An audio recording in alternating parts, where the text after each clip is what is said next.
President Donald Trump is now weighing in after Republican Representative Marjorie Taylor Greene announced her resignation from Congress Friday night.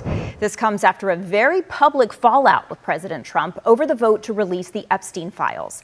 The Georgia representative spent 5 years in Congress and was once one of Trump's biggest supporters.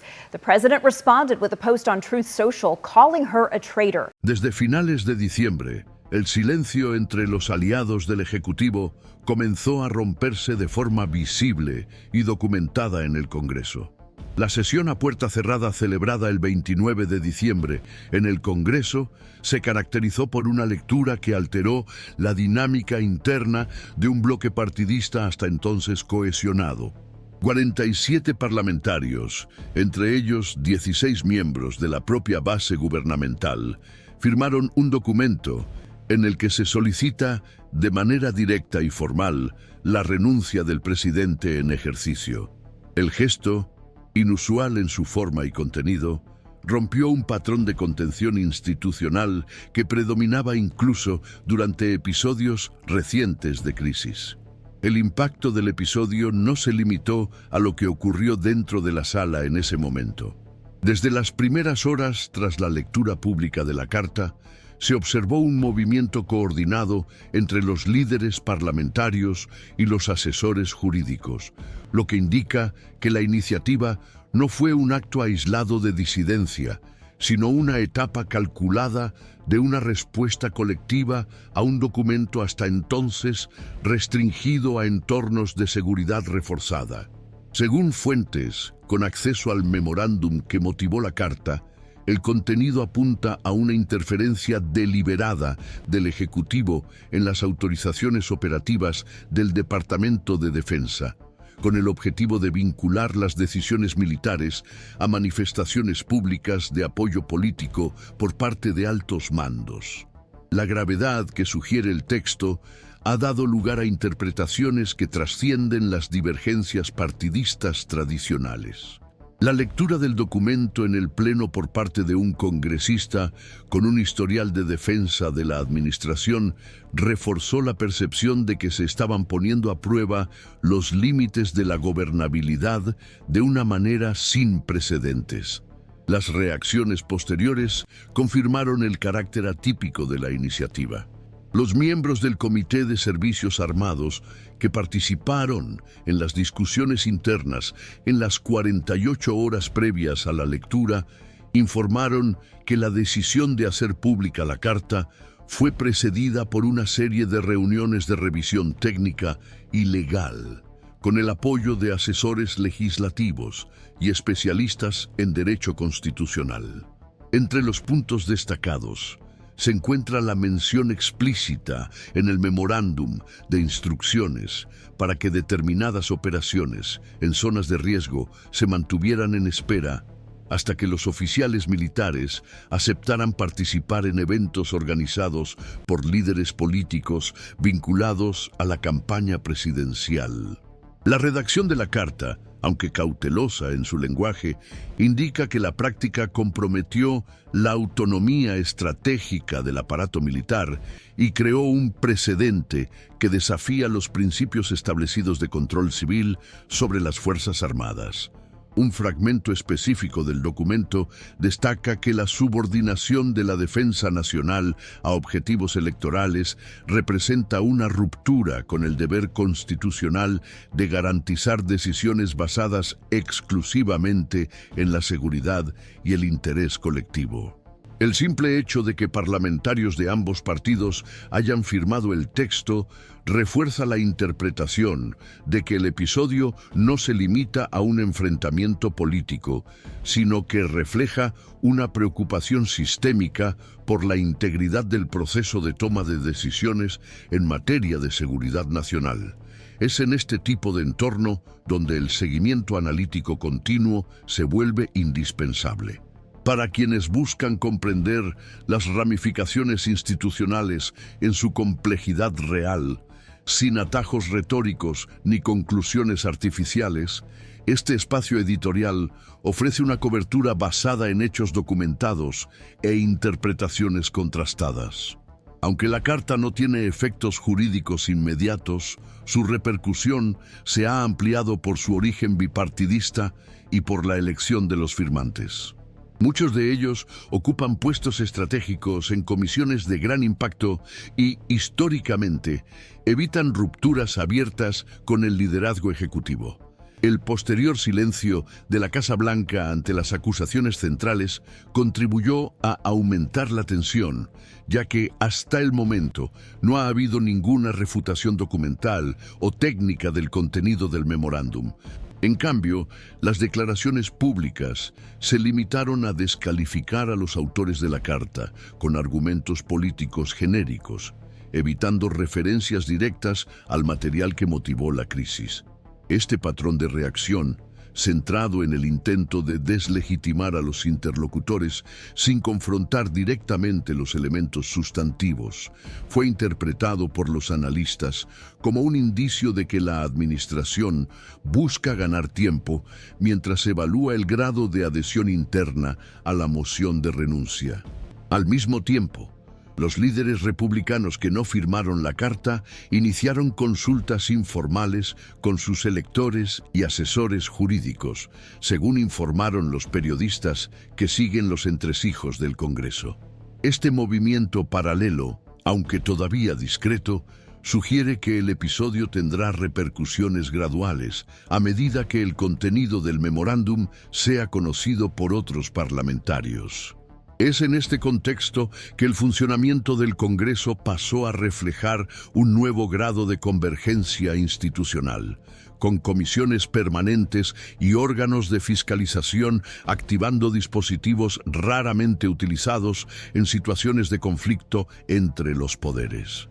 A partir de la divulgación de la carta, el Comité de Supervisión Legislativa, en coordinación con la Comisión de Asuntos Constitucionales, inició la revisión cruzada de los protocolos que regulan el diálogo entre el Ejecutivo y el alto mando militar, basándose en precedentes registrados en momentos de crisis que implicaban decisiones operativas delicadas. Entre los parámetros de análisis se encuentran los informes elaborados tras los episodios de tensión entre el gobierno y el Departamento de Defensa durante las transiciones presidenciales de ciclos anteriores. Un estudio técnico preliminar encargado por el propio Congreso señaló que la última vez que un memorándum clasificado produjo un movimiento similar fue durante los debates sobre la destitución de altos funcionarios en medio de investigaciones sobre la injerencia externa en asuntos de Estado. La diferencia, sin embargo, radica en el contenido y en la forma en que fue recibido internamente. Según las fuentes consultadas, la lectura del documento actual fue acompañada de asesoramiento jurídico continuo desde el momento en que se abrió la sesión restringida, con un protocolo de registro formal de los dictámenes emitidos durante la lectura técnica. Esto indica un nivel de preparación inusual y la expectativa de que los acontecimientos se tratarían, desde el principio, como una cuestión de riesgo institucional. Esta convergencia ayuda a comprender la postura cautelosa pero receptiva adoptada por algunos sectores del Departamento de Defensa que en las horas siguientes a la repercusión pública evitaron pronunciamientos, pero reforzaron los comunicados internos, reiterando el compromiso con la legalidad, la autonomía funcional y el cumplimiento de las órdenes regulares. Fuentes del sector de inteligencia militar, que hablaron bajo condición de anonimato, informaron que se dieron instrucciones para revisar internamente el historial de autorizaciones recientes de operaciones sensibles, con el fin de identificar posibles incongruencias entre la cadena de mando formal y las decisiones tomadas en las últimas semanas.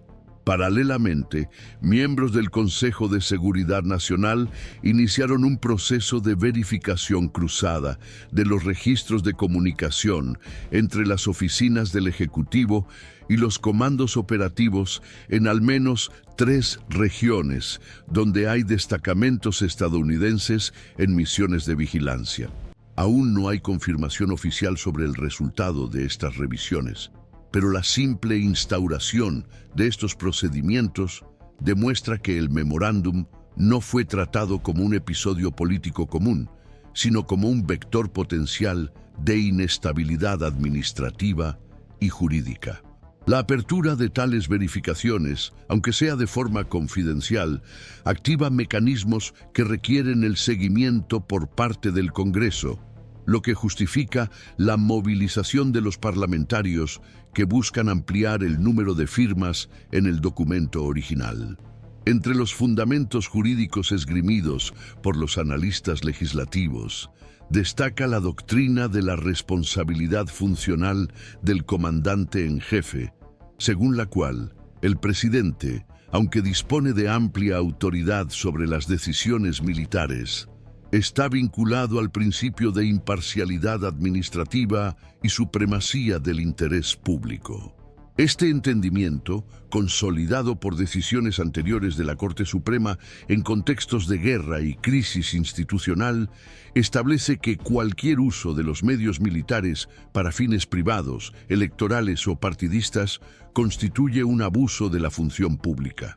Juristas vinculados al Centro de Estudios Constitucionales de la Universidad de Georgetown publicaron una nota técnica en la que destacaban que, aunque no existe una norma específica que impida el contacto directo entre el presidente y los oficiales de alto rango, cualquier orden que supedite la ejecución de acciones militares a contrapartidas políticas puede constituir una infracción del Código Federal de Conducta Administrativa.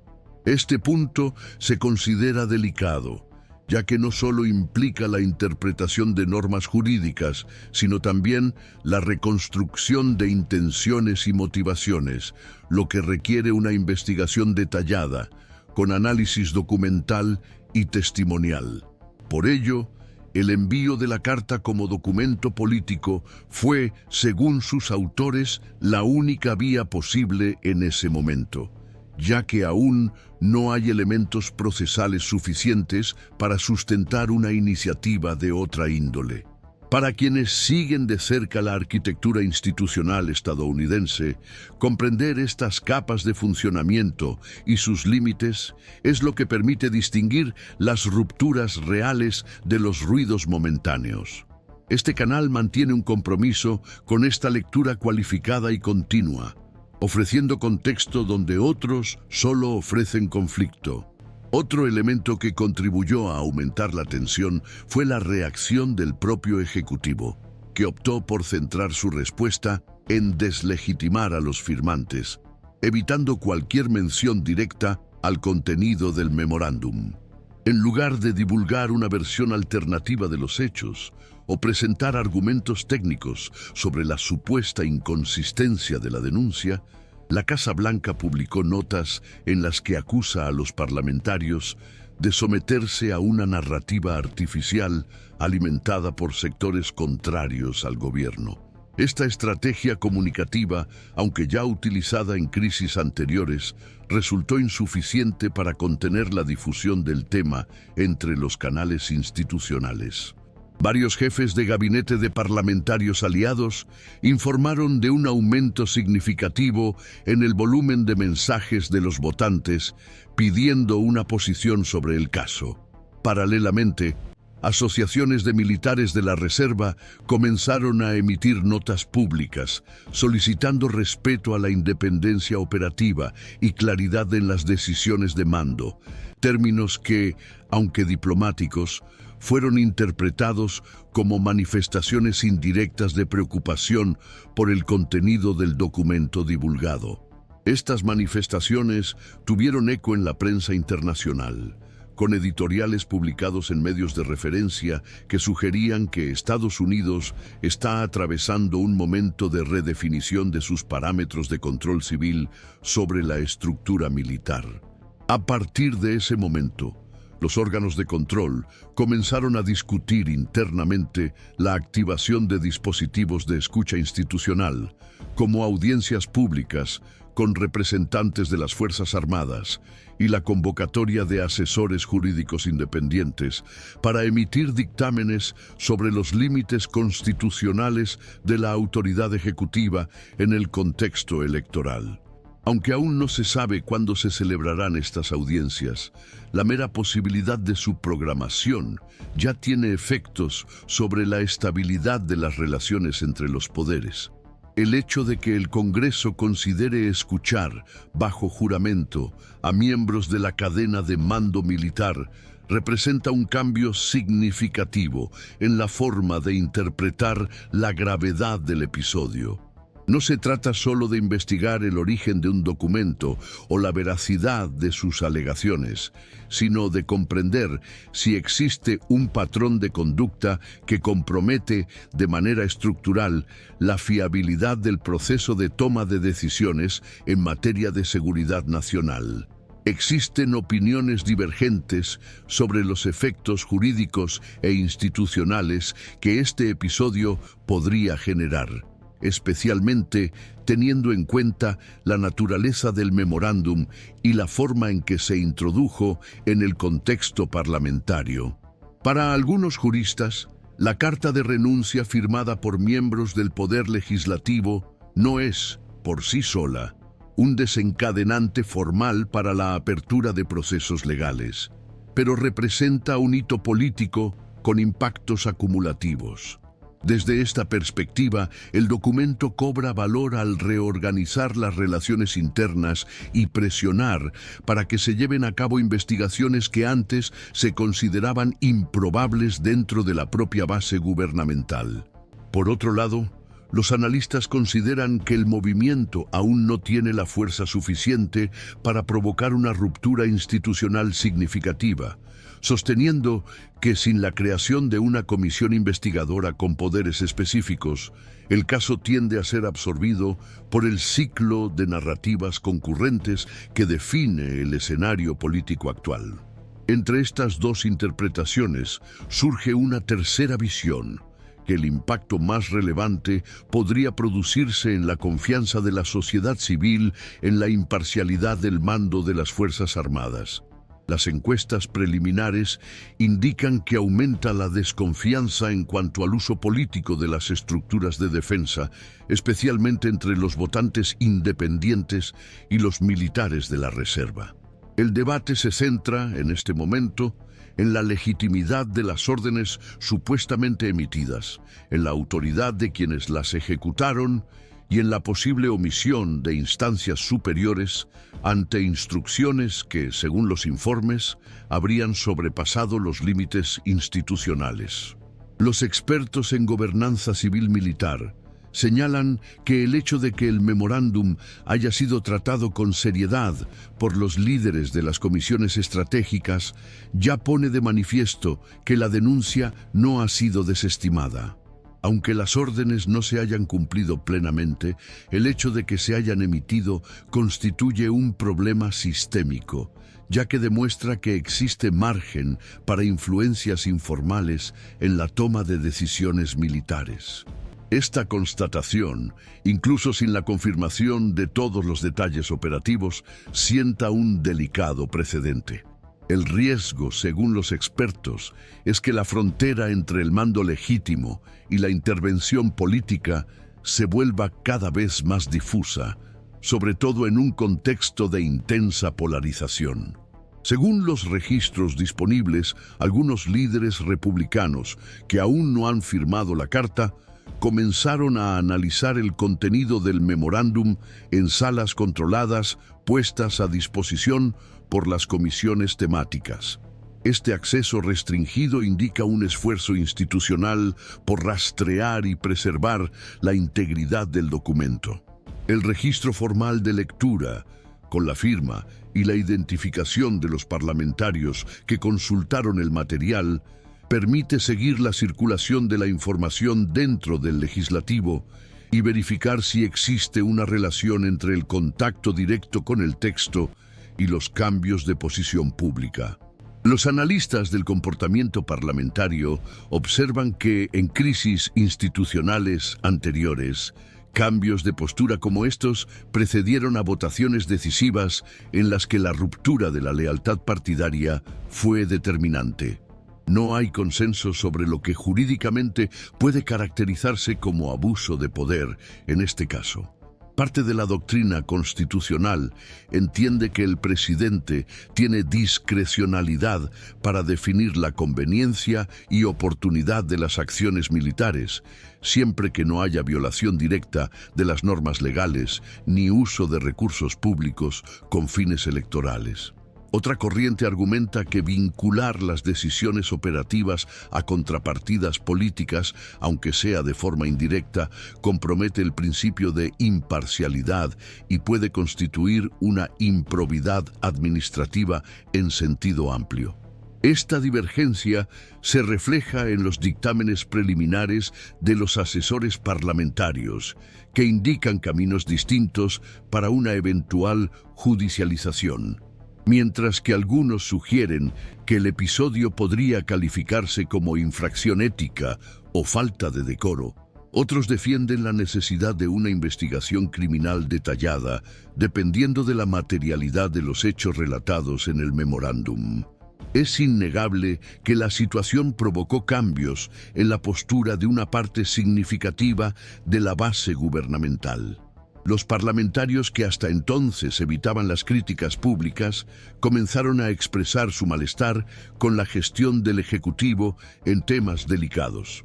Lo mismo ocurre en sectores del Departamento de Defensa, donde los líderes intermedios comenzaron a reforzar la autonomía técnica y la preservación de la cadena de mando tradicional. Fuentes del área indican preocupación por el efecto de la percepción pública, de la instrumentalización política del aparato militar sobre la cohesión interna y la confianza entre los escalones.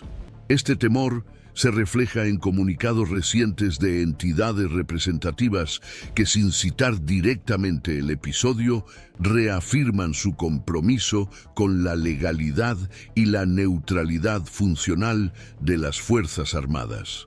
Por estas razones, es esencial seguir con atención y continuidad los movimientos institucionales en periodos de crisis. Este canal mantiene una vigilancia sobre los hechos, dando prioridad a la información documentada, las interpretaciones contrastadas y la narrativa responsable. Las consecuencias políticas siguen siendo inciertas. Se espera que el episodio reconfigure la dinámica interna de los partidos en un año preelectoral. Los candidatos alineados con el Ejecutivo se enfrentan a la presión de posicionarse sobre el contenido de la carta y sobre la legitimidad de las decisiones presidenciales en materia de defensa. En los estados, con una presencia significativa de familias de militares, el tema moviliza cada vez más a las bases electorales. Las encuestas internas encargadas por consultoras legislativas indican que el uso de operaciones militares como moneda de cambio político es rechazado por la amplia mayoría del electorado, independientemente de su afiliación partidaria. Esto representa un desafío estratégico para los candidatos que necesitan equilibrar el apoyo a la administración con la credibilidad ante públicos más amplios. La actuación de la prensa y los medios de investigación institucional también influye en el escenario. Las redacciones buscan investigar comunicaciones paralelas entre gabinetes del Ejecutivo y miembros de las Fuerzas Armadas en otros momentos, verificando si existe un patrón de conducta o si el memorándum actual es un episodio aislado. El resultado de estas investigaciones podría definir si el Congreso avanzará con medidas más incisivas, como la citación obligatoria de testigos o la formación de un comité de investigación con poderes específicos. Mientras tanto, los acontecimientos siguen su curso. La lista de parlamentarios que han accedido al contenido del memorándum sigue creciendo. El ambiente en el Congreso sigue siendo de tensión contenida, con los líderes evaluando los efectos institucionales y políticos de la Carta. Simultáneamente, sectores del Poder Judicial siguen de cerca los movimientos, manteniendo la neutralidad ante la ausencia de una provocación formal. El debate sigue abierto. El sistema aún reacciona. Los próximos pasos dependerán, en gran medida, de cómo los actores institucionales interpreten tanto lo que se ha hecho público como lo que permanece en secreto.